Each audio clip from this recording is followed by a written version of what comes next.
Hello, everybody. This is Alan Silva here back. So, what did you think of that concept of regarding? Uh, I hope you enjoyed the show with Benny Maupin's ensemble's music, which I thought were appropriate for this particular occasion since he's a Buddhist, and we're all working on art in all different kinds of ways. But when you put it all together, we're always working on the same thing. I mean, when you look at it from a broad perspective, what he was working on in sound and what we're working on in images and how images of a real event such as the garden is really an ongoing project on a visual level, trying to bring it to the internet audience. The garden as a vehicle for musical expressions by different Buddhist artists, Buddhist musicians, for instance, Buddhist music. Since Benny Maupin is a Buddhist, so this is his contribution to this garden project, which we will be doing different Buddhist artists on this in a broad sense, not in Tibetan or anything else. It's if you're a Buddhist and you're a musician, then you're audio, Alice Coltrane, and a whole bunch of other contemporary musicians who are working in the area of being bodhisattvas of music goes along with the garden. I mean, whatever that kind of music might be. It's just that this is the concept that I want to propose, that this garden is a visual concept with music. One of my added to this channel. I mean, this channel here on UStream, and using UStream Composer and so forth. How you can make an interesting production. Let's say I'm always promoting it because it seems like not too many people decide that they want to have their own channel and be able to produce things for it and do it in an interesting way. It seems that on Ustream, which I've been here several years, there are not too many people using this platform as a vehicle for making your concept. But you have to have a concept, I think, on that. And a lot of times, you have to think about it. What kind of show would you do if you don't want to look at television? Let's say you want to have a view that people have on television. Well, I think my programming is based on the same thing, but these are things that I'm interested in doing on my channel, and I try to do it in a kind of professional way, you know, in a sense, trying to put the material together and do it in that kind of way. So I feel that we are on the net. This is a web TV, and I hope you're at your desktop because that's where it's important, or you're at your lab. But that is the concept of having culture, this kind of web culture, I call it now because it's web culture. Maybe that's web culture, what we are doing. And this is, the web is the web cultural thing. I mean, and in this area in this area of spirituality, which is a broad concept as you hear at Ustream for people who have a spiritual message, whatever it might be. That's this channel here on the spiritual aspects. And I'm exploring making a programming around those themes of Ustream's spiritual aspect. And I like to mix music global music that I feel that is spiritual, you know. But your music, basically, for me, has always been spiritual as long as human beings are making it. That was a contradiction with what's between what is really spiritual music and what is not spiritual. My definition of spiritual music is all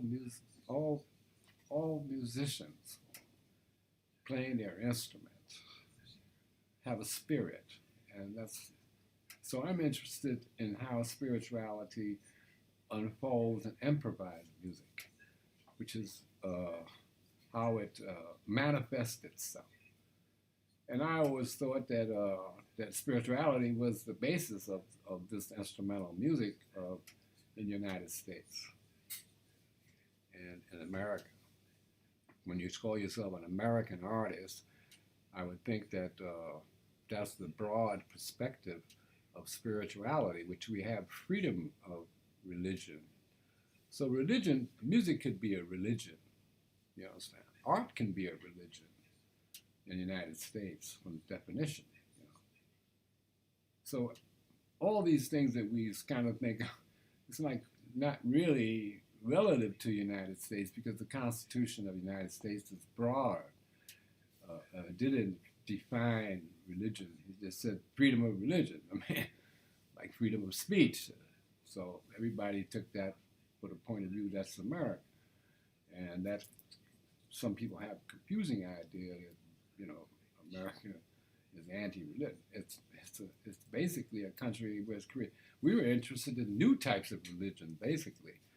I think that the founders of the American Republic said, yeah, well, we got all these types of religions, but we respect it. But what about our population? When people come to America, are we going to be multicultural or are we going to be Americans? You know, and those are the issues I think over the time, over the particular period of time in which people in America felt that there was a secular part and there was a sacred part. Well, it's not really true. Actually, in America, all places are basically sacred. I mean, if you look at that point of view, if one guy want to put a church here and he has a congregation, I mean, he has some people. As long as he's a spiritual man, nobody's going to bother him. I mean, you know, I never understood why people, and especially European people, came to America thought, well, American Indians, they don't have no religion. Well, I don't disagree with that. That's define spirituality. I mean, they had their own way of thinking about it, you know. So that was what I think that the founders of America. But I don't know if everybody in America adheres to that anyway. If you come there and you say you're, you know, and so we have a religious freedom, you know, for Americans, you know. But people who are not Americans, people who did it, who are not citizens of the country, you know. When you become a citizen of the United States, you're endowed with the constitutional rights, you know. Not everybody that steps in American territory is protected by this Constitution, but you're not a citizen, you know. So to be born, to become an American citizen, you have to go through a certain process, you know, to become an American citizen. So a lot of immigrant people came to America and they got citizenship, but that they really were American. The firstborn kids of all these immigrants, I felt, are American because they're not in Europe. They're Irish American families, but this is not Ireland. This is America. So there's a real big identity problem with who's American, who's not American. Then we got Black Americans. Then we got white Americans. So that was confusing for me as a person being raised in the United States, you know. Who is American? I wasn't born in America, so I had to become an American. That means I had to stand in front of the flag and, say the Constitution that I protect. All of us, in a sense, are protected by the Constitution, but do you take an oath? I did. I mean, so I had to go claim myself as an American citizen. I mean, that's a big step in your life. It's not something small, but when you're born and you're raised in the United States and you just, you may have some, and you go to school and from the age of 6 to 18, you become an American. You're working at an American school. That's what I felt. So how you come out of high school and you're not American? If you, that was what it was in New York. What do you mean? These type of attitudes people had to be an American. So my generation, I said we needed to change that. We needed to change the way we think about religion, in the United States. Religion is a moral code that everybody's supposed to follow if you say you're religious. These codes, the United States government, actually, these codes that all these religions are based on, the United States recognizes that. Does it recognize that? Does the Constitution recognize the fact that a Christian person cannot kill anybody? Not in the United States. That's not a constitutional problem. But the government asks you to send your son with a taxpayer's rifle to go to some other country to shoot people. I mean, do something with that gun. So I will always, in this particular sense, question the people who said that they are religious, and which gives you a code that says if you're a Christian, if you're a Muslim, or you're anybody in these religions, you're not supposed to kill anybody. I mean, so if you say you're religious, then you should hide by these codes, I mean, the United States government on the citizens don't have any code of ethics, It has some laws, but those laws are what makes the United States different from any other place on the planet.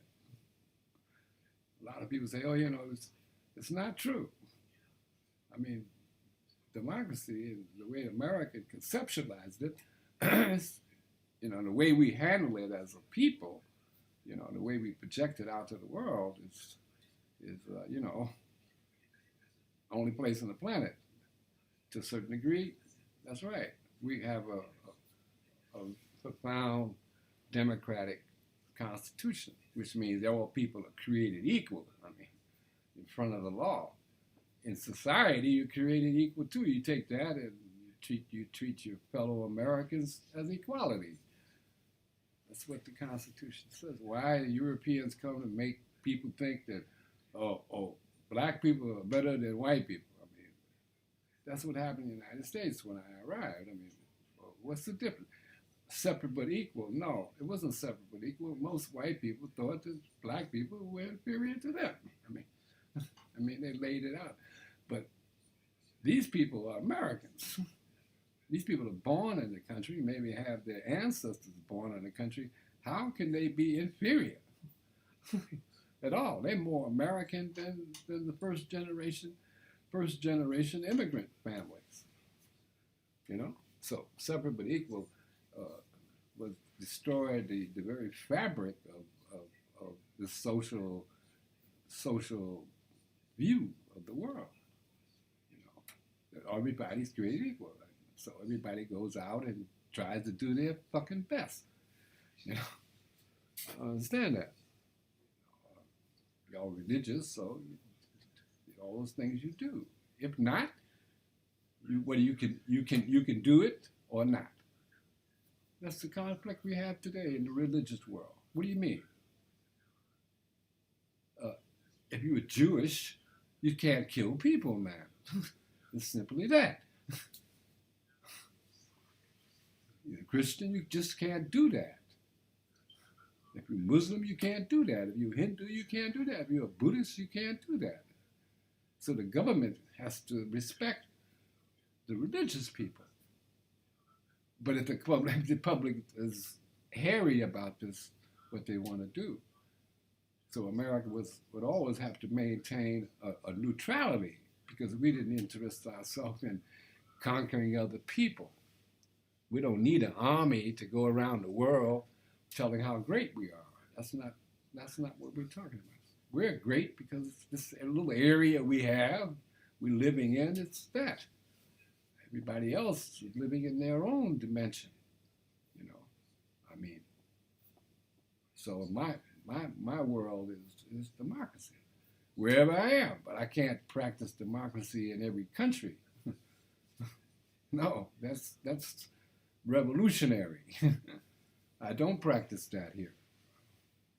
I don't advocate that. I'm not a revolutionary. I'm just a cultural guy. So you have to be clear about that.